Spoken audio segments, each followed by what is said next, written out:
Welcome to MCpodcast, aka Men of Culture Podcast. And in this video today, we're talking about Chain Soldier. 3 episodes have gone by, and I'm not talking about Chain Soldier. So we're just getting right into this video because we got a lot to catch up with, a lot to talk about. After the Amazuma banquet, basically, it was a kind of a filler episode, but kind of was. It was part of the manga. It was really just like fleshing out kind of the ending of the Amazuma banquet and all the aftermaths and whatnot. So we get to see an Hamari and Fubiki mother and daughter type of combo for reward. It was a pretty spicy scene. I liked it a lot. Very enjoyable to see. And then we also get to see all the commanders out on a beach day type of thing. That was definitely just added filler to it. But it was nice to see all the commanders. Good to see the more and more apparent jealousy of Kyoka. She doesn't like the lending. She doesn't like to lend Yuki out to other people.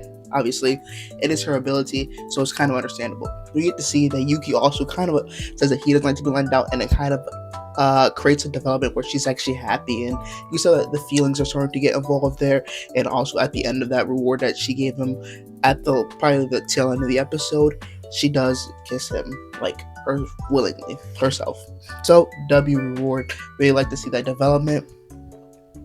But then after that episode, we get to see that one of the 8 thunder gods, Kuusetsu, is in the human world. She captures some humans and they are sent out. Kyoka and Mira, I believe her name is sent to the human world to go and save the hostages and defeat one of the 8 thunder gods.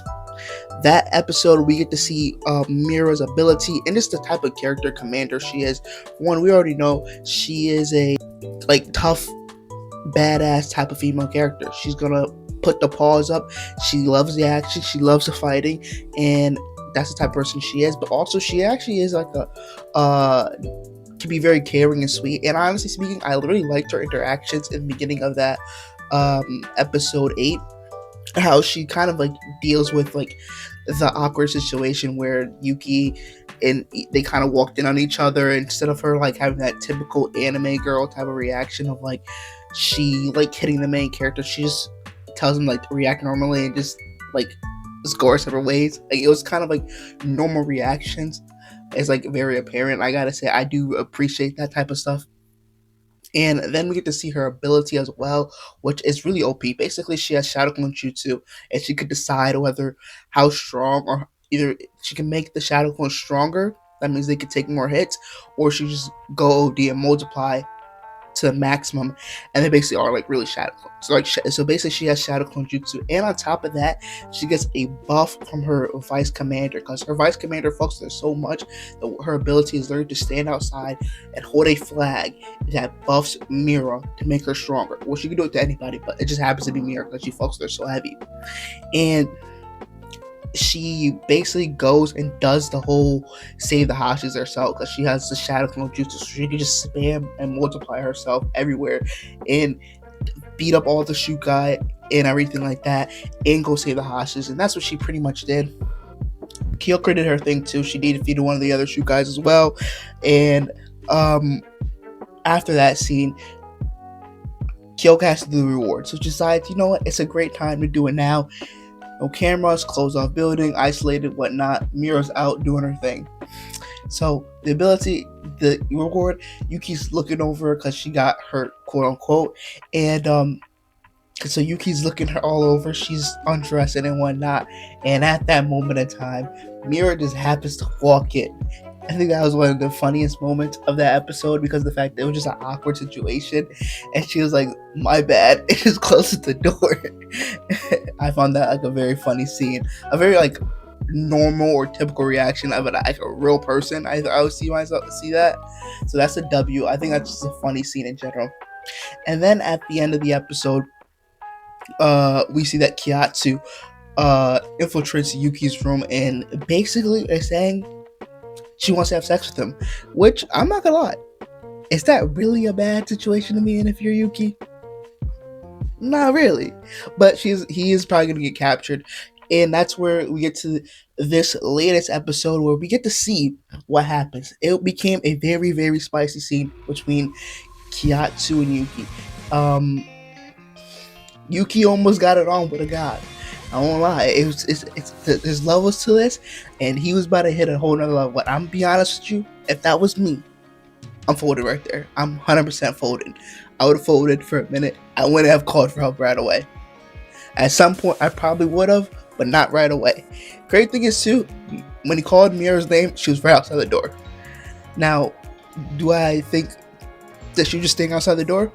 Maybe not. Who knows? But still, a little strange.